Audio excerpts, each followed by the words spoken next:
রাজধানীর মোহাম্মদপুরে হাইকার খাল দখল মুক্ত করতে উচ্ছেদ অভিযান চালাচ্ছে ঢাকা উত্তর সিটি কর্পোরেশন। বেলা 12টা থেকে শুরু হয় এই কার্যক্রম।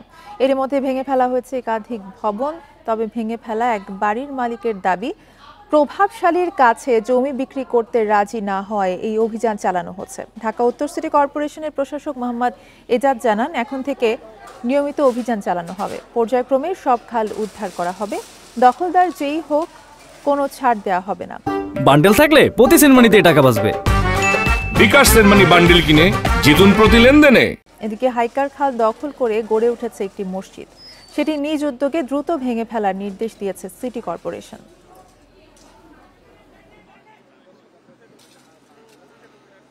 রোজার ভিতরে সম্ভবত লাল চিহ্ন দিয়ে গেছে, তখন আমাদেরকে বলা হয় নাই যে এটা ভাঙ্গা ফেলে শীঘ্রই, তাহলে দেয় ঈদের পরে আমরা পাল্লাই দেব।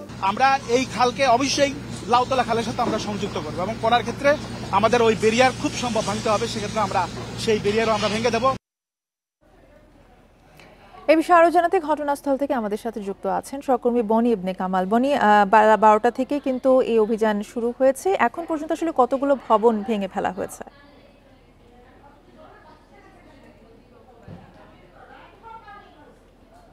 দেখুন, মূলত এই যে খালটি হাইকার খাল, এই হাইকার খালের যে সিএস জরিপ বা সিএস ম্যাপ, সেই অনুযায়ী কিন্তু আজকের এই কার্যক্রমটি পরিচালনা করা হচ্ছে। এবং সেই কার্যক্রম পরিচালনা করতে গিয়ে দেখা গেছে আমার পিছনে এখন যে ভবনটি ভাঙা হচ্ছে, এই ভবনের পুরোটি এবং ঠিক তার পাশে যে ভবন, সেই ভবনের আংশিক অংশ খালের মধ্যে পড়েছে। অর্থাৎ সেই জায়গাটি যে ভাঙচুরের কাজ সেটি শুরু হয়েছে।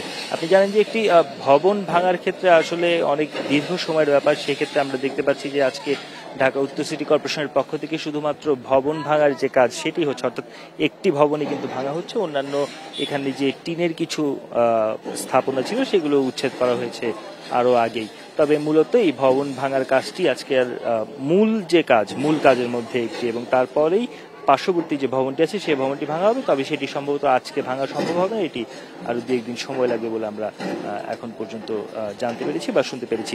আমরা এখন যে জায়গাটিতে দাঁড়িয়ে আছি এটি একটি মসজিদ। এই মসজিদের প্রায় 2/3 অংশই কিন্তু এই খালের মধ্যে পড়েছে। এই 2/3 যে অংশটি খালের মধ্যে পড়েছে সেটিও ভেঙে ফেলা হবে। আমরা কিছুক্ষণ আগে ম্যাজিস্ট্রেটের সঙ্গে কথা বলছিলাম। ম্যাজিস্ট্রেট কিন্তু আমাদেরকে বলছিলেন যে এই পুরো যে খালের যে সিএস ম্যাপ রয়েছে সেই ম্যাপ অনুযায়ী খালের যতটুকু জায়গায় অবৈধ স্থাপনা রয়েছে, সেটা যাই হোক না কেন, কোনো রাজনৈতিক কার্যালয় হোক, কারো ভবন হোক, অথবা মসজিদ হোক বা ধর্মীয় উপাসনালয় হোক, সেগুলো ভেঙে ফেলা হবে। এবং মসজিদ কমিটিকে তারা মৌখিকভাবে একটি ওয়ার্নিং দিয়েছেন বলে কিন্তু তারা জানিয়েছেন। তো সব মিলে কিন্তু যেটা দেখা যাচ্ছে যে আজকের যে অভিযান সকাল 10টায় শুরু হওয়ার কথা ছিল, সেই অভিযান শুরু হয়েছে প্রায় বেলা 12টার সময়। যেহেতু বাড়ির ভিতরে যে আসবাবপত্র সামাল থাকে সেগুলো সরিয়ে নেওয়া সম্ভব হয়নি। সেগুলো সরিয়ে নেওয়ার জন্য প্রায় 2-2.5 ঘন্টার মতো সময় দেওয়া হয়। তারপরেই কিন্তু এগুলো আবারও যে মূল কাজ, অর্থাৎ ভাঙার যে কাজ, উচ্ছেদের যে কাজ, সেই কাজটি